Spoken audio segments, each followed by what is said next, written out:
Well, welcome back to the After Hours Podcast, episode 3 of 2024. And if you've been following along with the social pages, you know we've got some exciting things on this one. We've got Rye Ludwig, Gavin Katerba, and Mike Reed on tonight's episode. And kicking things off, we're actually going to start with an exciting encounter from last night, Gavin. Something like that. Yeah, we were back on the public land grind, and no sooner than, I just wasn't really expecting it. I mean, it's been the past week, it's been in the 70s, yet past couple days in the 80s, and just was not expecting it. But I guess just jumping right into it, basically it's a spot that has, it's pretty much surrounded 360 by bedding. I mean, it's just lots of willows and nasty stuff, river bottom stuff. And Dave and I had scouted that spot early in September, I think it was mid-September, and noticed just a ton of acorns, a few black oaks in this one spot, just dropping like crazy. Put a camera up in there, and it's by far my most active camera. Daylight activity, nighttime activity, lots of different bucks, lots of deer in general. We went in there the other morning, didn't see anything. And then that was yesterday. So it would have been a few days after. Basically just went in and was like, I got some time to hunt. Let's go see what happens. It's like I said, it's been my most active spot. Get there, and the tricky thing with the spot is like it's just a few pin oaks, and there's just brush, willows, and young stuff, and just nothing to really get in a stand. Obviously, you can't cut any branches on the public or anything, and so we just set up on the ground. And in the summer, in September when we found it, it looked good because the canary grass is high. Well, we all know that canary grass shrivels up and dies this time of year. Few frosts under our belt and everything. And so it wasn't as great as when we went in there before, but we just said, let's try it. And basically there was just a bush, a kind of a dead bush right next to a big pin oak. And so the pin oak limbs and everything were real low to the ground. They offered a decent bit of cover. And Dave was set up on the north side of the bush, and I was set up on the south side. So just basically on the opposite side of it. And it was, not necessarily ideal. We were right there next to each other, but Dave had his back towards me, and there's just a big blind spot because of that pin oak that was right next to us, all the branches hanging down. But I was able to see it, just a blind spot for the camera, so to speak. And so, we get into the hunt and basically hear some thrashing, about 6 o'clock or so, buck working a tree or whatever it sounded like. And so I hit the grunt call a few times. I did have my rattling antlers with me, but I didn't rattle. I just took one of them and just scraped the ground, the grass and everything, and just trying to sound like a buck making a scrape or whatever. And I want to say he started scraping again after that, just hearing him. And then a good 5 minutes goes by, and then I just see a deer coming through the thicket. And I originally thought it was another deer, and then realized it was him. And he basically just comes straight to that call. I mean, it's amazing how they can pinpoint it like that and not be obviously seeing where that's coming from, but came right to it. And he was within 20 yards before I even knew it. Couldn't even grab my bow. I got the GoPros on.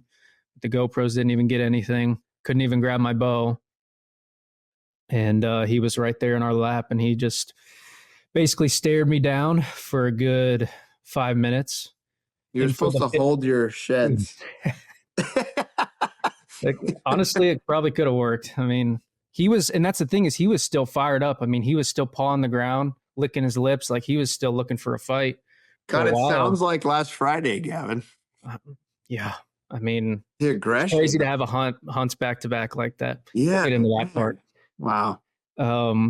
Anyway, so he's standing there, and then he starts working kind of towards out in front of us where Dave can potentially film. And by that time, I'm trying to pick up my bow. I pick it up halfway, and he stops. And I'm like, okay, this is not good, because you're trying to hold your bow and your arm's shaking or whatever. And I think he saw me trying to pick up my bow is what happened. So anyway, he got out of there, but you can't write anything up any better. I mean, it was one of the cooler experiences I've ever had in the woods. I mean, being face to face with a mature buck like that. I mean, just all I can remember is just his neck is just huge. But as far as takeaways from that, I mean, hunting on the ground is really tough. I've done a decent amount in the past, and time after time, I do it over and over again, and it's just like you get reminded every time. The setup is everything. I mean, you got to have all your bases covered. Josh, in the case of the cameraman you mentioned earlier, like anything that I can see, the cameraman should be able to see, and so when it comes to filming, there's a lot of extra things that come with that. But even if you're just by yourself, like having great cover in front of you and behind you, as well as just being able to run through all those scenarios of where deer could potentially come from. And I just flat out didn't do the diligence in my head of just like taking the time. Okay, let's plan out exactly what could happen here. And it bit us in the butt. I mean, that's all there is to it. So I think if there was a decoy out there, maybe, he'd key in on that, and different story. A decoys obviously helps take their attention away, just like turkey hunting. But yeah, you just got to think it through. It's so tough in a river bottom, especially in an area that you can't manipulate very well. I mean, this time of year, even though the canary grass is starting to lay down, it's so thick. I mean, and so yeah, it doesn't really lend itself to just walking in and popping in. But what a cool encounter, man! That sounds like it was kind of. Yeah, I wish I had some footage to show for it, because it was so cool to be able to witness something like that. Yeah. So anyway.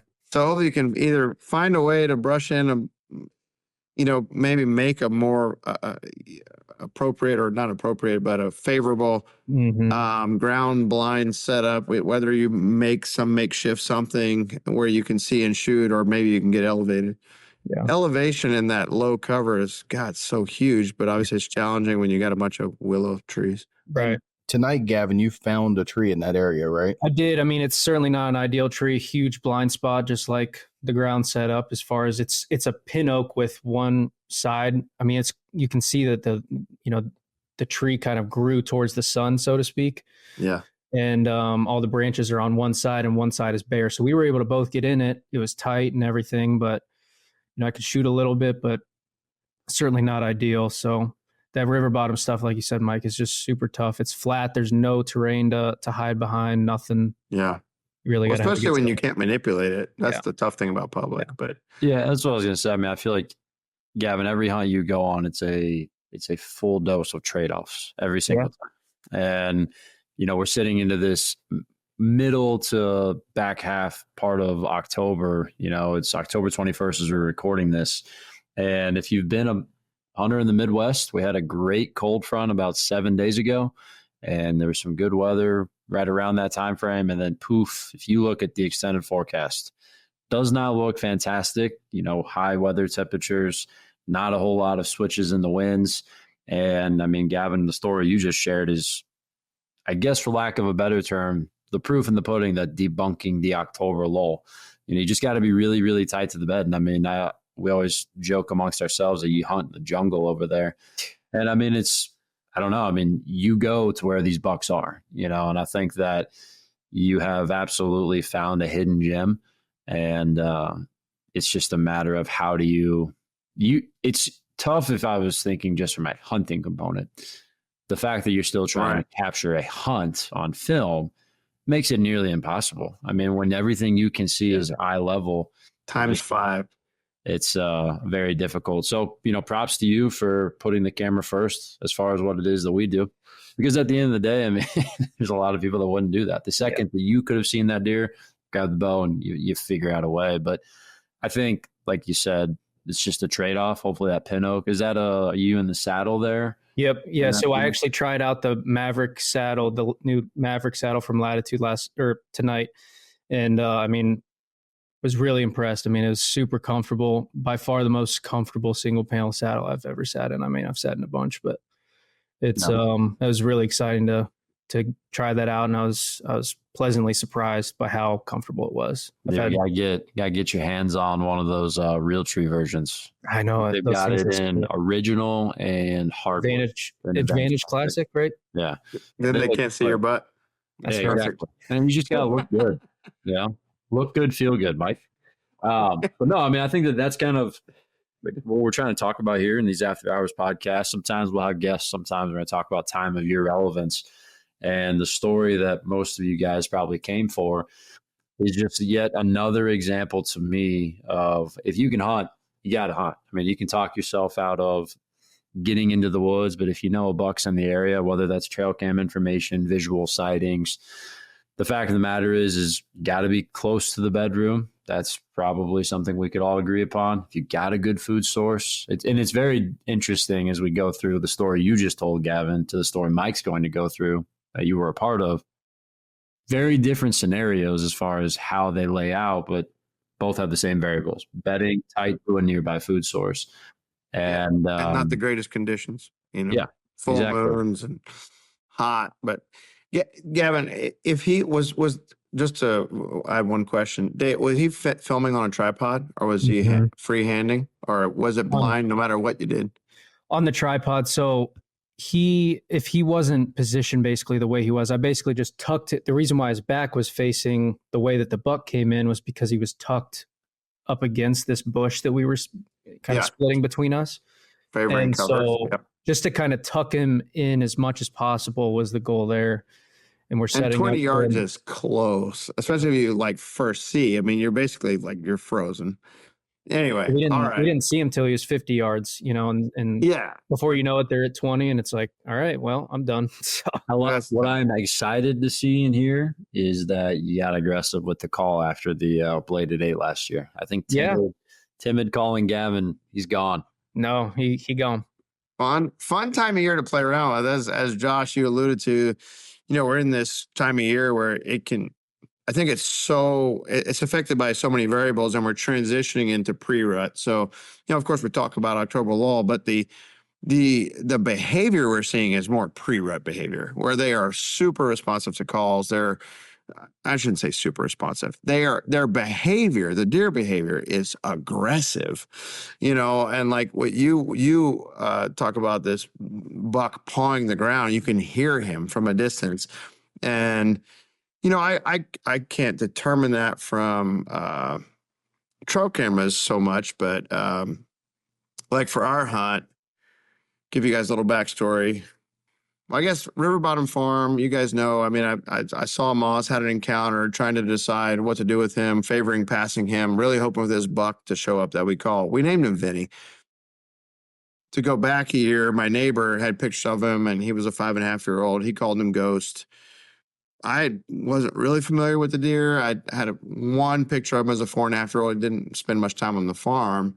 And then last year he moved into the farm, late October, early November, and he stayed there. And so we had lots of pictures of him. I never encountered him because I killed DK October 30th. I killed Fitz on November 11th, and then I wasn't deer hunting anymore. So this year I was like, well, we know that buck already is good. We filmed him twice in late season. We had a really beautiful encounter with him in the snow. I was like, all right, big 5-year-old, pretty buck, just pretty clean 10, and wanted to see, I had a late muzzy tag in my pocket, but I was like, I don't want to kill that deer. I mean, I talked with the neighbor. We want to see what he does next year. And he, was waiting for him to show up. And we had a lot of delayed EHD kills, not sure who survived the winter. We never found sheds. And so as the guys and I are talking, I'm like, man, where is that deer? Talking with the neighbor, he doesn't have any pictures of him. I'm like, man, I wonder what happened with him. And then October 17th on Thursday, it's warm, it's 70 degrees, south wind, and bang, I ended up getting a picture sometime in the middle of the night because I have my camera set to send pictures every, say, 4 or 5 hours. They're not immediate on that system, but daylight in the south plot. I was like, clearly, immediately thinking, wow, that's a great deer. But the year before, we had a lot of trouble determining which one was the three. We have a 3-year-old 10 that was on the farm, and then all of a sudden this buck showed up. Their racks, I'm telling you, it's amazing. Don't you guys agree how similar they were from the side? I mean, I got pictures of this buck, the older buck in the pinch. And I was like, oh, that's that young 10. He's just standing weird, like making his body bunched up or whatever. It was a while before I was finally like, it's two different deer. That's how similar they're. It's like late season, it was like confirmed because they were both in the field They at both the same time. finally came together, and I was like, God, it's amazing. You know, and it was easier to tell next to each other body size and antler size. But you started scrolling through stuff, and it's like, I mean, they were similar enough where it's very easy to just kind of commit to that. How many times do you have a deer that two deer that look so similar? But anyway, fast forward to now, neither buck has shown up. All of a sudden, one of the bucks shows up. It's October 17th. And I'm texting you guys. I don't want to shoot a big 4-year-old, you know, but if it's the 6-year-old, I'm like, I definitely want to shoot that deer. And, you know, I was on the fence. Everybody had their opinion, but I decided, I even talked with the neighbor for a bit. And he actually originally told me, you know, I think it's the younger one. And I was leaning that way. And then we talked for probably an hour. We're sharing pictures. He had got his first pictures that same day. I got my first pictures. We're looking back at last year's pictures of video, all this kind of stuff. I was like, maybe it is him. You know, it's the 3-year-old would have had to make a huge jump. You know, we're looking at the shape of the brows and the base kicker and all this kind of stuff. And I was like, you know what? By the end of the discussion, I was favoring that it was the 6-year-old. And so, talking to Gavin, I was like, let's just go in there. We got the green food plot. We got the rut greens with cold climate. That's where he daylighted the night before. And it's a low impact area for me to go. I can get in super easy. Got a ditch to walk up, got in the stand. You know, you can get in and out of there. So I'm not like diving into some, you know, deep bedding area. And you can also see very well there. And so of course we climb in. There's a little more to the story you'll see in the video, some of our little nuances to early season. It's not even early season anymore, just our hunting, I guess I should say. It's always something. But eventually got in the tree with a couple hours to go. This is Friday after work. So it's you know, there's a lot going on that day. But anyway, once we get settled, shoot all of our interviews, buck rolls in. There's a ton of green foliage on the trees. So our visibility, you know, it's not like it's wide open. You got to kind of lean around. And I could hear noise. All of a sudden, we got a velvet buck walk through the plot, which was crazy. I got 2 bucks still in velvet. But eventually, Gavin says, hey, down this lane, there's a buck working a scrape. And I pick up the binos. It's a mature buck. It's an 8 we've had on camera all year. Just a big bodied 8-point. And I was just in this carefree mood of it's October 18th and it's hot and it's a full moon. And, you know, I almost didn't even go hunting, honestly, because I was like, I got so much stuff to do. But knowing that area had not been pressured, he was daily the night before, who knows? But I pick up the grunt tube and I grunt at him a couple times just to see, because he's 200 yards off.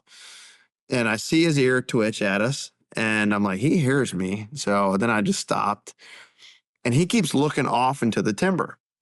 And he's pawing the ground. And actually, Gavin, I think the first thing we heard was him pawing the ground at 200 yards. I mean, it was like he was just thrashing the trees and pawing the ground, very aggressive. And, you know, so I'm messing with him. He's getting more aggressive. And then he starts looking off in the timber. And then he just turns and walks away. And I don't remember exactly what I said, but I said something along the line. There's a buck in there, and it's the boss, you know, guy. So it might be our boy. The 8-point walks off, and we can see him through the timber, just stopping and just breaking branches and pawing. But he's walking away. He clearly does not want anything to do with whatever is coming. And excuse me. Gavin, at some point, he's got a better view down this lane, and he says, there's another buck at the scrape. So I pick up my binos. I'm like, man, that's our boy. And immediately you're thinking, I mean, you see his body and everything. That I'm like, okay, it's the older deer, but also just deer behavior. I mean, we're not going to have some 4-year-old come in and push off, you know, I mean, he was clearly the dominant buck in the area. And he went to that scrape that the 8 did and just covered it up and worked it for, I don't know, 5 or 10 minutes. And then so I did do a little calling towards him. I'm like, well, he's acting aggressive. It's that time of year. We're getting into that time of year. And so I threw a grunt, and then I waited. I couldn't tell that he reacted, but he was so focused on that 8 and making so much noise, I wasn't sure he could hear me. Well, he decided to walk down instead of through the timber. He walked down this lane. It's a pipeline actually in the timber, so it's not very big. But he walked all the way down this lane to the food plot. And as he gets to the food plot, he pins his ears back and he's just bristled up. And I can tell he's gonna go walk this 8 off who had just disappeared for us, but he could see him still. Before we move on out of this first sequence, you keep saying you're calling at him. Are you doing a particular cadence? Are you grunting directly at him? Are you grunting down? Are you grunting behind you? When they're 200 yards and making noise, I'm trying to get their attention. So most bucks, when I'm calling at them, I've got pretty good cover. It's, grass and stuff, and not to mention there's a distance. So, and I know they're making noise because they're moving. So I will grunt just a rop, try to get like their attention. Then once they hear me, I turn to call behind me or something because they can hear well. I can hear them at 200 yards. They can certainly hear me. But I didn't do a whole lot. It was subtle. I wasn't trying to go crazy. I didn't have rattling antlers with me. I just wanted to get his attention and say, hey, there's a buck here. He's clearly establishing dominance. And I wasn't sure. The 8-point definitely heard me at the scrape, and it's possible he heard me, but the 8-point I was kind of messing with, so I was like getting louder and louder and louder, and he may have heard some of those grunts. I mean, he was back in there, obviously. And then I just was like, all right, okay, enough fun. Well, whenever he marched towards the plot, it was clear he was interacting with the 8. But when he got in the plot, he's at 80 yards. I know that he's going to hear me. So it was just a brup. Nothing special. Not a lot. I'm not doing tending grunts. I'm just doing a grunt. And then I snort wheezed back behind me just to indicate that there's another buck back in the brush. He never so much as flinched, looked our direction, anything. He's ears pinned back, walking to this other buck. And he disappeared, actually. He got far enough away that we couldn't see him. And I actually stopped to do an interview update. But, I mean, I said in the interview, it's very real possibility after he feels comfortable walking this buck off, he may come back. And I no sooner finished that and a couple minutes go by, and I was like, dude, actually we had a doe and a fawn, and then maybe a third doe, I think, a third antlerless come in the plot. And I was hoping that was going to help us as little decoys, because the first time he came in the plot, we had nothing under us. And he just came to the corner, the same scrape he worked as he was moving off to walk off the 8. He worked it when he got back. Just super aggressive behavior. Every branch he'd come to, tearing it up, pawing the ground. And then he goes out into the food plot and just starts feeding. So I'm like, okay. And I'm not doing anything at this point. I mean, I already made my noise. These bucks can identify where you're at. And I mean, I don't know if it was the calling or not, if it was just natural movement, but I would like to think that he was coming to inspect what he had heard earlier based on his body language. He walks across the plot after he ate a little while, worked a scrape. And a lot of times if they crossed back then, and we had this experience, Rye was it Kelsey or with Fitz? I want to say Kelsey did that, right? Kelsey chased the does into the bedding back behind there. Fitz was the one who kind of walked down the lane, came out, walked in the middle of the plot, and then went to the lane. So this buck, he walks where it's kind of thick. I can't quite see him, but if he keeps going out to the destination ag, I can see him. And deer do that, right? They stage in that plot and they move on. And that plot's somewhat difficult to bow hunt, but those does, I was hoping those does would help us, but he never even looked at him. He didn't care at all. He worked a scrape, and then he was like, it seemed as though he just walked straight down the edge of the plot to come look for what animal made that noise. I mean, he actually got to the base of the tree, and he's just staring behind the tree. They can pinpoint it so well. He's just scanning, and he's at 3 yards. And he's walking towards me from 40 yards out, and I can't shoot him. And so it was super intense, obviously. Comes and looks, and he's standing there, he's scratching his back, doing all this stuff. It's just so fun to watch. And I'm just hanging on, waiting for an opportunity. If he happens to walk past us, I can't shoot. Want to back up. I know we're already jumping into the counter, but I don't want to skip. I get excited. Hey, it's good. We want to talk about the money shot, but there's so much to unpack. Yeah. Number one, this is not a Deer walks back into the plot and then just walks over to Mike. I mean, this is like a slow drip of adrenaline here. Okay. Yeah. 20 plus 20 minutes. Yeah. Feeding through the rut greens, doing his thing. I would 100% agree with you that it's got to be the sounds you sent to him, because one of the things I think is important is this is not a spot. And I think, again, trying to make some value here for the viewers as far as this calling scenario goes, because there's a lot of situations that can work and there's situations that doesn't. And particularly on the South Plot stand, there's so much kind of right on the edge. It's a buffer where he can't see behind you very well. Right. So it's if he's going to commit, he has to come to you. It's not like he can see across the plot, lose interest. And so, he lumbers across, and as he is coming down the edge straight at you, where I want you to pick up the story, because what I want to talk about is the fact that you have ice in your veins as an archer. And there's got to be something to extract where have you shot 9 animals in the last 7 days at this point? Counting the deer in this story, but 6 does, a coyote, a turkey, and a Booner buck. I mean, like, there's something you're doing correctly, obviously, outside of practice. And so walk us through the first time you draw. What's going on? Oh, yeah. Yeah, I kind of skipped that, didn't I?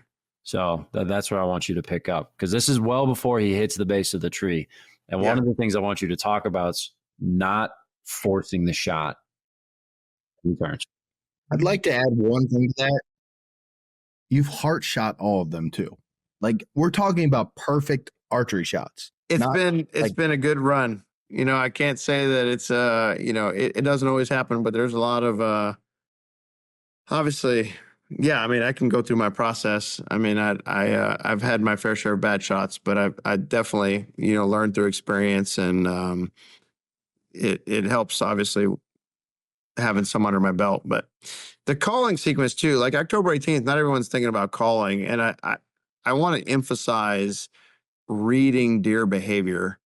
It's like you can't just call. A lot of bucks, I mean, they might run off, put their tail up and run off, but he was so aggressive that I was like, he's probably going to want to come inspect, and I feel like, try to observe the deer and react to that. Early enough too in the day. I think that's a very important factor. Yeah, 6 o'clock. I mean, wasn't it 6 o'clock, Gavin? Something like that, yeah. Pretty early. We had like an hour left. It was not sunset yet. And of course, we're tight to bedding, like we mentioned at the beginning. So they get up out of their bed, and we see them because they don't have to walk very far, and that spot is unique. I mean, it's like weirdly open, but there's thickets, and they bed in there because it's just an undisturbed area. And you can see them from a long way, particularly down that one lane. So yeah, he basically, when he gets, Gavin's asking me, because he can't see him really well, is he walking off to the destination ag? And I was like, no, he just turned. He's going to come down the food plot edge. Well, there's this giant, couple of big hackberries and just real leafed out trees. You can't see him other than like a little, if you have him in the binos, you can see his legs. So then he just pops up, and he's basically at 40 yards. And then he keeps walking towards me. And there's a moment, I'm looking for a window. He turns towards the does and towards the plot, and he takes 3 steps into the plot, and he starts feeding for another minute. And I talked to Gavin, do you have him right there? He's like, yeah. And so I'm like, okay. I range him. He's 29 yards. I'm like, I'm gonna shoot him right here.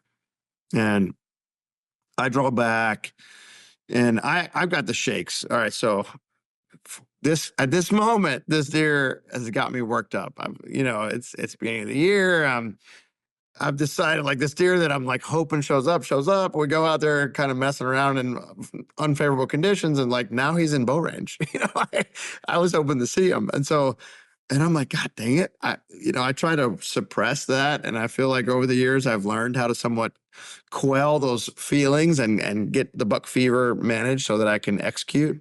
And I'm always going through my process in my head, but anyway, I draw back, and I'm getting to my spot, and right as I'm ready to go, there's probably a little hesitation if you're watching the full live video, because I'm going through my process and I don't want to rush the shot.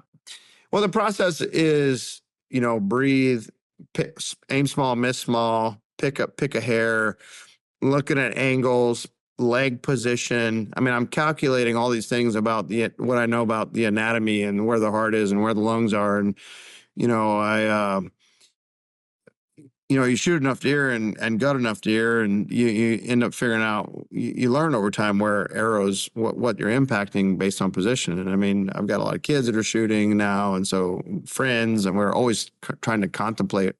We got video to watch, so you can really dissect things.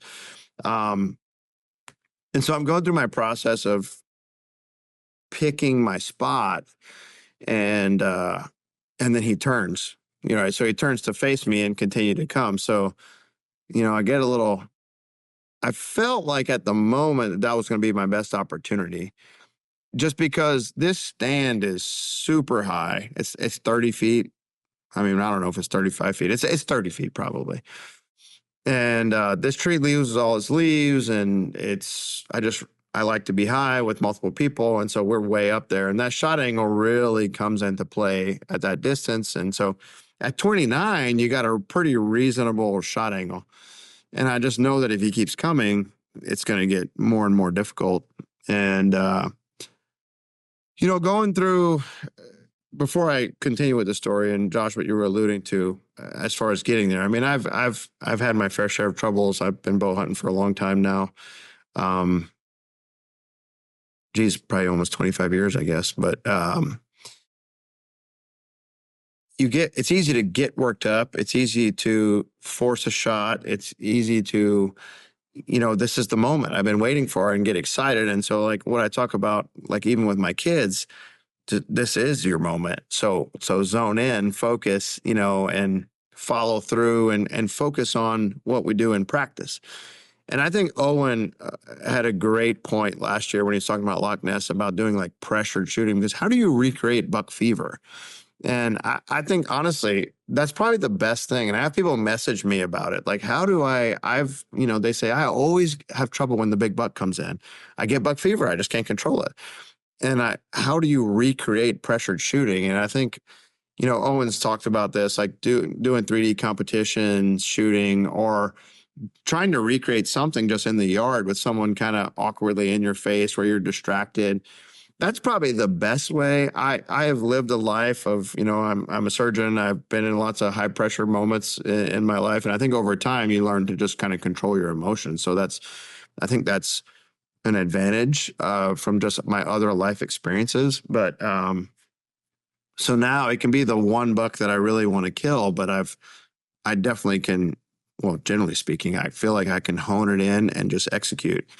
Because I don't want to wing them, and I don't want to, lose them. And, those things have happened before, certainly. And it certainly gets under your skin. But I think it's hard to say that one particular process would work. Of course, practice helps, but I think pressured practice, as we've talked about here before, is probably the best thing to do to get through that buck fever. Yeah. Visualization of the moments. I mean, for me, where things started to go a lot better, was just kind of, as you were saying, picking, like I almost talk to myself, as weird as that sounds. Yeah. Like when I make the decision is I'm killing this thing, I got to go somewhere else. Because all my emotion and my thoughts are now going into this moment. One of the things that I've heard Mark Drury talk about all the time was slowing the game down. That was another thing that resonated really well. It's like, just take a breath, observe, and start to talk through all the different details. Like, I love that you talked about position of the leg. Love that you talked about picking, like, it's not just broadside. Is he quartered too slightly? Is he quartered away slightly? Yes. All these little minute things that go from a 25, 50-yard track job to could be hundreds, and it's like you said, no matter what, something's going to go wrong at some point. But that is, when I think about video outside of the memories, my goodness, is there always so much to learn. And even when I'm watching other people's shows, it's like, what happened? What can you take away? And when the guys, or gals, I should say, when the viewers see this hunt unfold, one of the most impressive parts to me is that when he does that whole about to turn thing, you have the trigger control not to punch there. I feel like a very high amount of people at that moment would be like, oh, he's moving, gotta shoot, boom. And you just don't know what happens there. Right. Yeah. I was at a moment where I'm like, I'm happy to let him walk. Right. And I don't want to wound him. I don't want to lose him. I don't want to. And I think that is also a stage of career thing where it definitely helps to get some bucks under your belt, right? I want to execute, and it's not about like just getting a buck down or like, and so of course it's on the farm and, et cetera, et cetera, et cetera. So there's always factors to consider. But when I was talking about going through my process, I'm talking to yourself is a good way to think about it. I mean, I'm like, okay, this is how I approach shooting in general. And it's what I've done to try to just take all the noise out of it and focus on the process. And I mean, there's things that I'm not just aiming at the deer mid body like I would a target, right? A lot of times, if they're farther than 20 yards, I'm setting my pin about 5 yards less than where they are, and I'm aiming at their heart. I'm at the lower 1/3 because of the reaction. How do you recreate the reaction of a deer? I mean, they always, especially does, they always react. And I can consistently put that right where I need to be based on this basically calculation that I've played around with the adjustable pins and all this kind of stuff.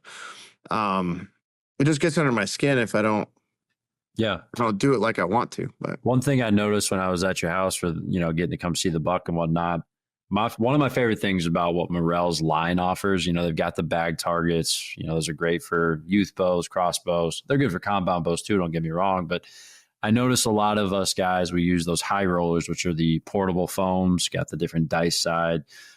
I would like to know, do you do most of your practice on something like that? Or are you effectively also using, they have the 3D version too, that's a foam. I personally have noticed I shoot massively better shooting at a 3D target. And more, I don't know, there's something about, when it's replicating the vitals on a deer and going off the body and coming up, and anticipating my shot. So for me, is like, do you change up what you're practicing on? I mean, there's all these different options out there, but I think there's something to be said for practicing on a target's fine. But when you get those 3D models in front of you, you can really start to, I guess, visualize these moments a little bit more. Yep. Well, I like not having a dot. Yes. Right. So it makes you use your anatomical variations, that following up the back of the front leg, do whatever you do. And it's not perfect, but, so I'm sighting in, or I'm just going through repetition. I'm shooting some kind of bag or some kind of high roller or some kind of just dot, because I just want to drill in my pins and all that. But when it comes time to practicing execution, and it's not as I don't do it as much for myself as I do for the kids. I mean, I want them to practice on a 3D target. I want them to practice, where's the head, where's the hind, where's the front leg. Like, yeah, there's a little square in there with vitals, but I'm just like, we walk out to the target first. I'm like, this is what we do when we have a deer in the field. We follow up the back of the front leg. We go, and so then when you don't have a dot to pick, you have to actually pick your own dot. You have to focus, and so I think 3D target shooting is good in that way. Yeah, and you got that Morrell, I think it's called the Transformer, is their 3D target there. Yeah. So it's got the red eyes, I'm sure the kids. Yeah, it looks like a Diablo buck. Yeah, it looks pretty. Yeah, it's just in time for Halloween. So so you let down. Yeah, and then as I alluded to earlier, he basically continues to come to the base of the tree, and then he stops. And there's a little bit of a licking branch at the base of our tree. It's a big hackberry, and he kind of looks around at the branches a little bit, but he's mostly scanning beyond us. And then he starts scratching his back. He's got ticks on his back. He's scratching his back. He's grooming himself. And I actually, talked to Gavin a little bit. I'm like, do you have him right there? And I'm trying to calculate this shot. I do not like this shot. It is straight down. He's quartering to me and he's straight below me. So, can I kill him right there? Yes, I can kill him right there. And there's a very high likelihood that I actually spine him right there and he just falls right there. And I don't like the shot. And I'm talking with Gavin. There's a couple of times where I think about it, because he he turns to groom, like lick his rear end, and he really opens up his vitals to me. And he's at 3 yards. I mean, he's just under the tree basically. Go back to why you don't like this. You're 30 feet. Anatomically, you talked about breaking that down. I mean, your best bet is you might get single lung, and if you hit single lung or spine, yeah. And I think most people in that situation, if they shoot that, they're going to shoot over his back, just because at that close distance you're going to shoot high. So when you're aiming at that kind of target at that distance, I'm aiming off of the body, right? I mean, this is just coming from shooting at elevated heights and close distances. It's interesting. I encourage anybody to go practice this. Get really high and put a target under you and see where your arrow hits. So I have confidence that I can kill him there. I don't like it. I mean, I don't want to spine him. I don't want him, again, it goes back to, I may have to let him walk, but I elected to pass. We're watching this, and a couple times I go to draw back, I'm like, no. And then he starts doing his deer behavior stuff where he's scratching his back. I was like, it's so pretty, So we were having a good time just watching the deer be a deer. You got this giant buck right under your stand, and I mean, how often does that happen, right? So there's this video side of me that really enjoys capturing that sort of behavior, that we were just out there enjoying it. But the problem with this setup is if he continues, so if he decides I'm going to go pursue, I basically, with the way the cameraman stand is and some branches and a tree behind us, like I don't have much of a shot there, which I don't anticipate shooting that way. There's hardly ever deer there.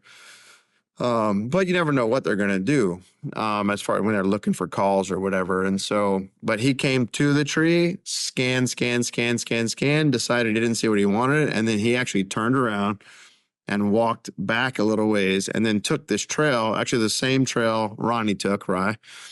Rye's the only person to kill out of this stand. He killed Ronnie a few years back. What's that? Not anymore. That's right. Yeah. There's a beat down trail that leaves that food plot and goes to the destination ag. And they got to go through a ditch and walk up this mowed lane, and then they get out to the big fields. And it's by design. Of course, the tree is chosen here, but you never know what they're going to do when they're coming to look around. So, but yeah, he turned around, walked back, and then got on that trail.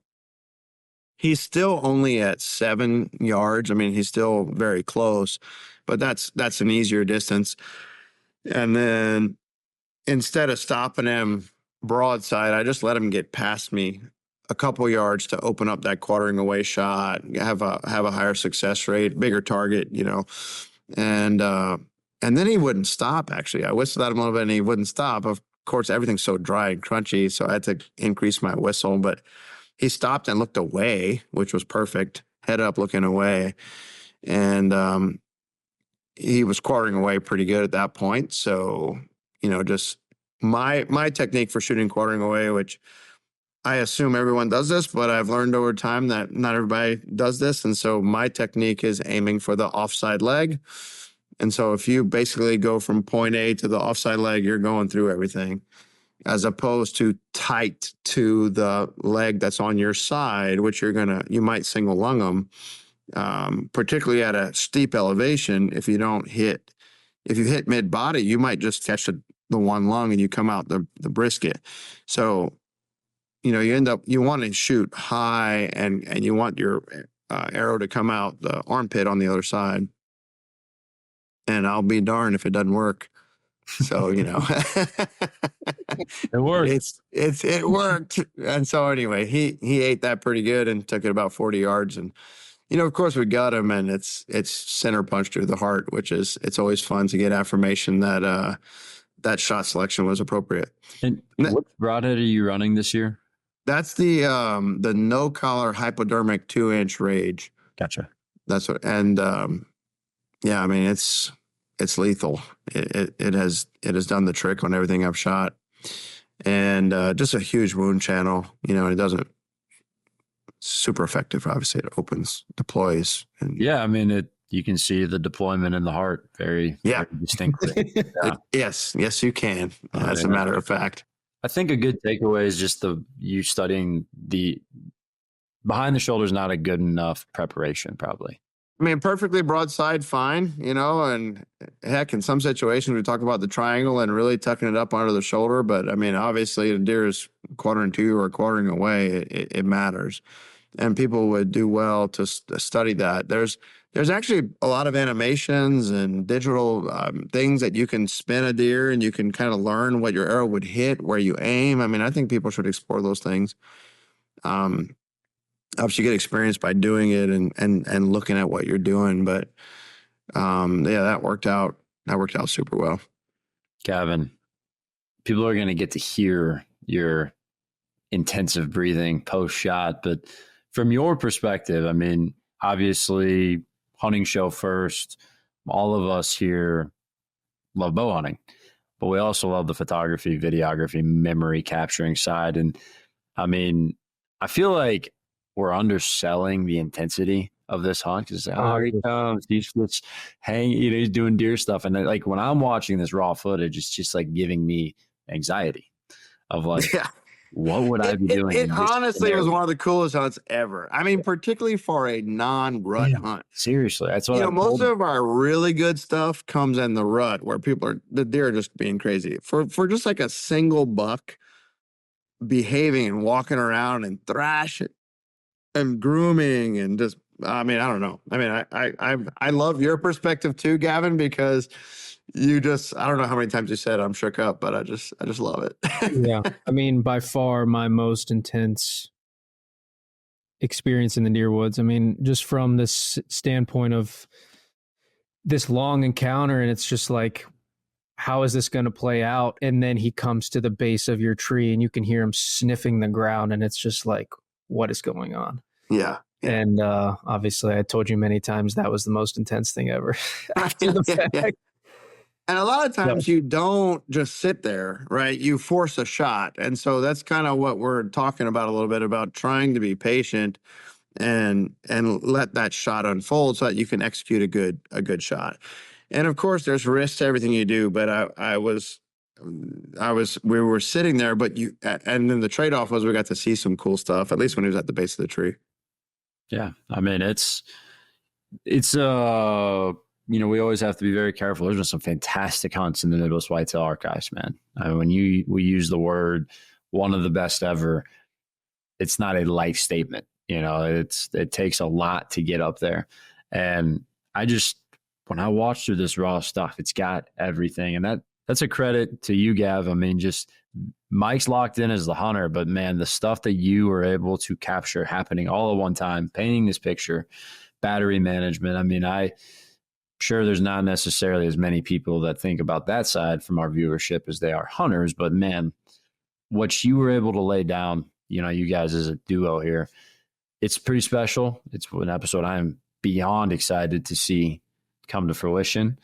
And I think that if you don't feel like running through a wall to get to your tree stand after the hunt, don't know what else we're going to be able to put on the channel. It's going to get you there because it's got everything. I wasn't able to make it over for the recovery, but we did get this FaceTime. And, because we're a few hours apart, and these guys, Ryan and Mike, on the night that they shot Moss, they didn't shoot Moss. Take that out. On the night that they shot, rumors get started. Yeah. On the night that they shot the two does, the night you guys encountered Moss, I just remember getting this FaceTime, me, Gav, and there's just a light and knock in the field. Mm-hmm. And I was like, no, what? You're like, that was my idea. Yeah. Ryan was just, I know. You guys come to peer pressure. I sent the picture first, and then a picture, and you're like, see how long it takes to get a FaceTime. Instant.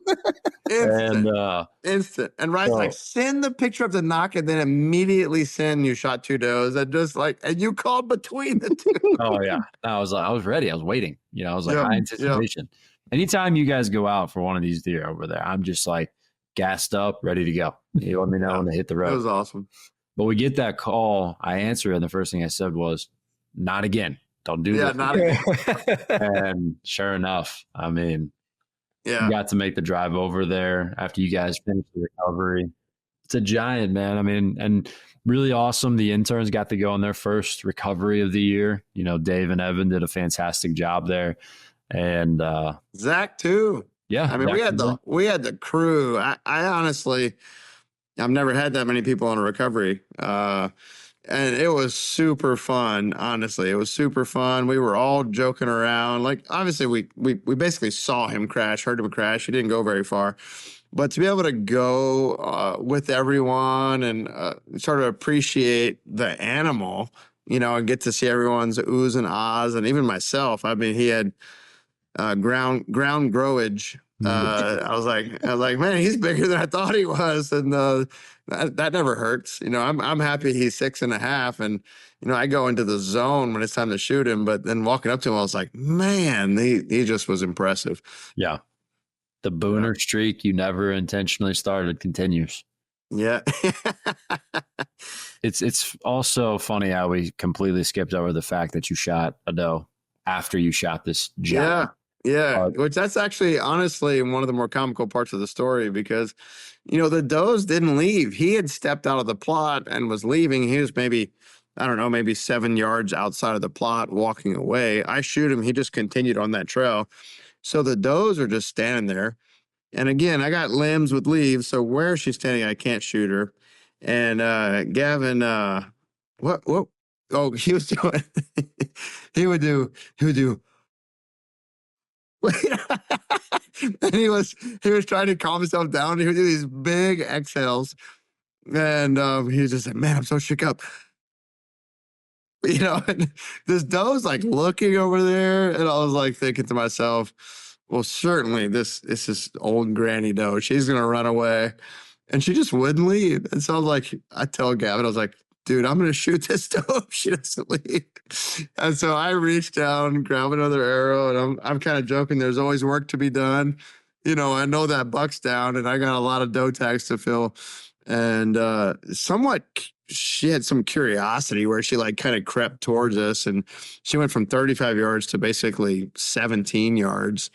And I said, okay, we were right at 10 minutes left of light, and put her down. So I'm proud of you guys for this hunt, man. I mean, Rye, obviously, you've got a lot of history on that spot and the river farm in general. And it's just you guys as a trio. It is a dangerous combination no matter what happens, what role is being filled by who.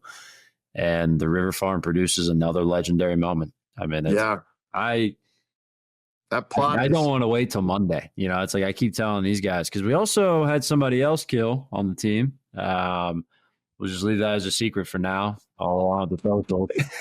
I'm not even sure I know about this. Oh no, I do know. You do. Yeah. I do, Mike. That's the first stand you hung on that farm, correct? Yeah, I would venture to say yes. I mean, it was either that or the Poseidon set. I mean, I was kind of putting those in. Poseidon set you hung when Gavin and I were here. That was the next year, wasn't it? Yeah. Okay. Yep. That was such an obvious spot to me, right? It's at one of these inside corner plots, and I was looking at where I could put food plots, and it lent itself. And you never quite know how something's going to work out when you don't know the farm super well, but where they bed, once you figure out where they bed there, and I was kind of guessing where they were bedding and looking at where the food was and cutting them off, and that tree set itself up well as a spot to put a plot. And you killed Ronnie, but we've had encounters with Moss. We've had encounters with Fitz, encounters with Kelsey. Yeah, it doesn't work. It's a bigger plot. I mean, what is it? A little over ½ acre. It's a pretty decent sized plot. And then they really prefer to walk in the old riverbed, kind of on the backside of the plot. So you need to have something to get them to you. And I just have kept from pushing in for fear of messing it up. So I hunt the edge where it's good in and out. And, we have encounters. It's hard to get them in bow range. But when the moment happens, it works, right? And so that's 2 mature bucks out of that tree. And hell, that's pretty good. Yeah. No, you give up something. It's similar to what you were talking about, Gavin. I mean, there's always a trade-off.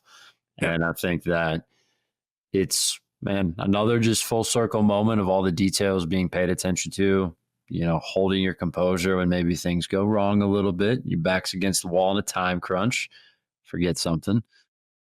But you've still pulled together. Not forget. We didn't forget. Misplaced. Yeah. No, it's... That'll be a good twist. Yeah. It's fun. It's fun to look back at it and see where it lands because we're always just going. And then it's like when it happens, you kind of like reflect, and it's definitely fun to reflect. And now it's fun to look forward. I haven't been back in a tree. I've been kind of getting ready. I was like, I got the new property. I'm trying to get stands hung, and Tyler's coming in from Realtree, and then here we are. It's October 21st, and so when the show airs, it's October 28th. Obviously this podcast will come out tomorrow, but man, we're about to hit one of my favorite times of year, even though the weather's not great. This pre-rut activity, and obviously these two hunts indicate to me that despite the conditions, these bucks are doing the days are shortening, and their testosterone's kicking in, and here it comes. Yeah, you just go where they're at. Not oversimplify it, but if they're not making it to you on your cameras, and you have the opportunity to take a few shots here and there. I mean, obviously there's always trying to be as intentional, not to blow out your spot and wait for the best moments. But, here are just two examples of showcasing. As we always love to say, you don't know if you don't go. And, looking ahead, like you mentioned, I'm just pulling up Onyx here, and I'm looking at this extended forecast, looking even at the next 7 days, man.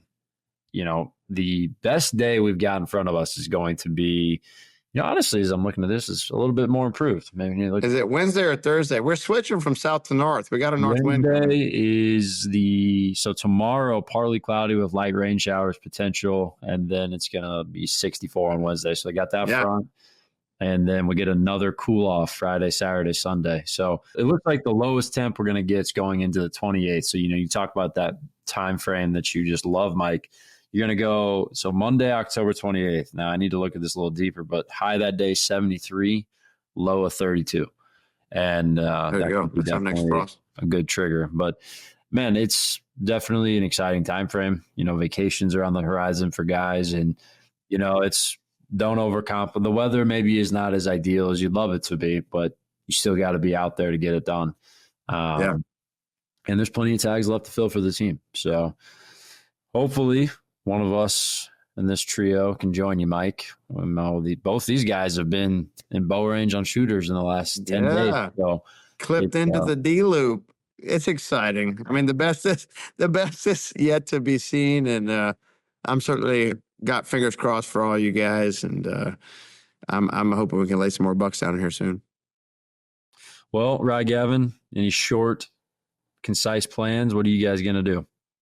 Anything coming up? I got some work to do. You're going to get out there. Don't lie. I'll be out Wednesday for sure. I don't know where I'm going to sit. The northeast corner of that farm I've been having encounters on is kind of a lot of small trees. I think there's one tree I can get in, and we're going to go see if we can try it. What about your other farm? You got to go sit over there. Man, I will. All right. I want you to. Don't be driving all the way away all the time. This one's close. If I have work needs to get done, I'll just go over there. I think I can make the trip Wednesday.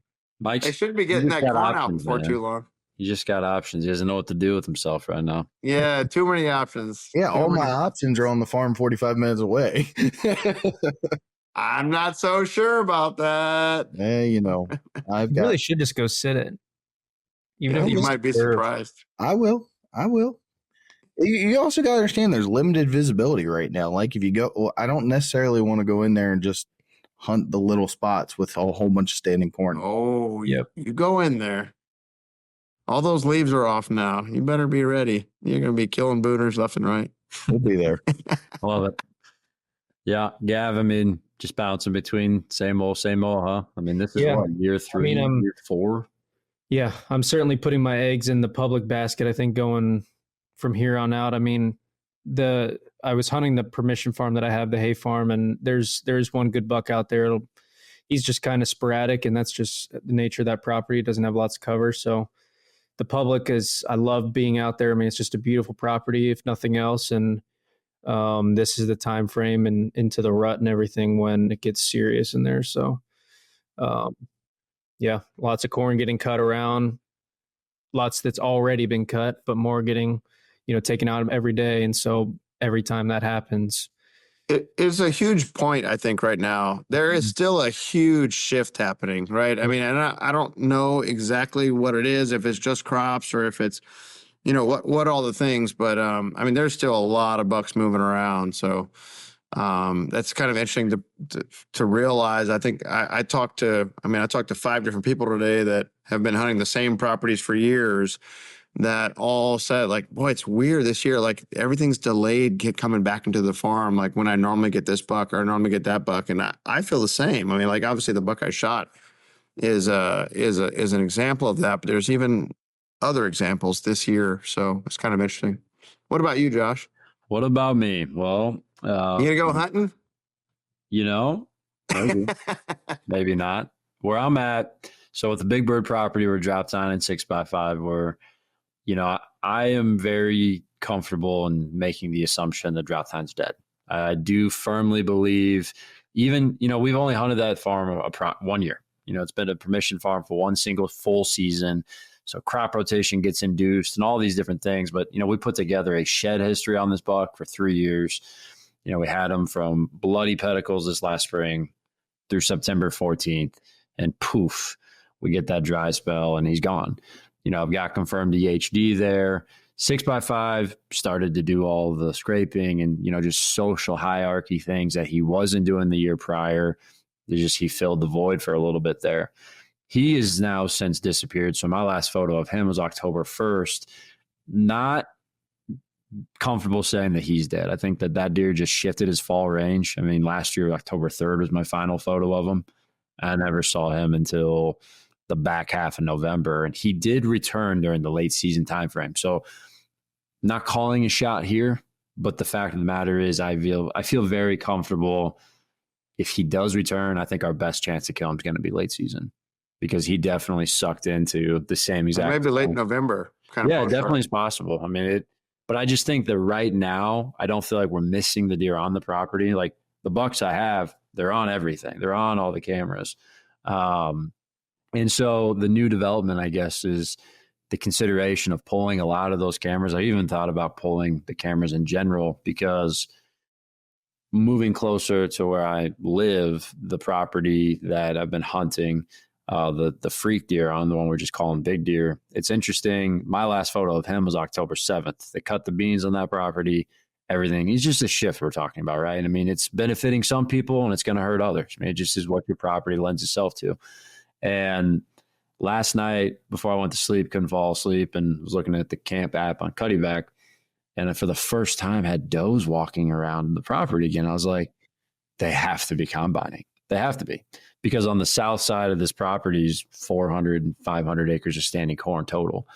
And sure enough, all day today, they were cutting the corn. And they're 75% done with it. So do I think that's necessarily going to like miraculously change that the big deer turns back? No, not at all. But I do think the one draw we have to hunt, I'm hoping that there might be a day he goes into it. It's a really good draw for south winds. It just, lays down north facing enough that it gets him out of it. And I don't know. I mean, I've kind of chalked up that spot to the randomness of the rut. But I think my biggest update would be, and this one's not a for sure, so I'm not like, just don't quote me when I talk in a few days and it could fall through, but potentially I'm going to have access to hunt a brand new 450, 500 acre, completely untouched river bottom that could hold a world of potential. Wow. It's not. What about the other river bottom one? Didn't you get access to river bottom? No, that's over by the drop sign farm. I mean, just hasn't produced much. Now that particular property, huge standing cornfield right now. So yeah. I'm really hoping that that's going to be a, indicator of big deer coming through. I don't think that farm in general is going to hold deer. I think that it's a very, if you were going to kill a big deer on it, you need to just go hunt it smart, hunt the winds, and just try to get in as tight of pinches as possible, which as we get to the time frame we're talking about, that's very, very possible. Yeah. The difference between that property and the one that I just kind of teased, what funnels into this one is massively more diverse.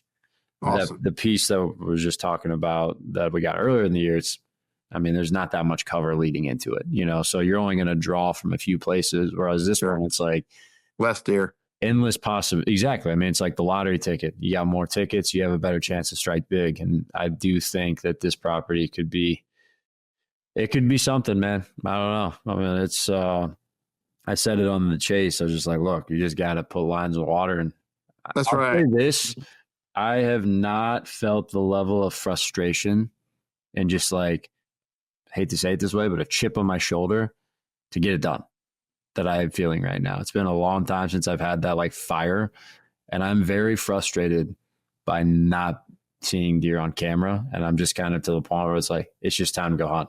I don't even care, you know, we're just going to go mobile hunt the heck out of this thing if we can land it and learn it. And it can work, you know.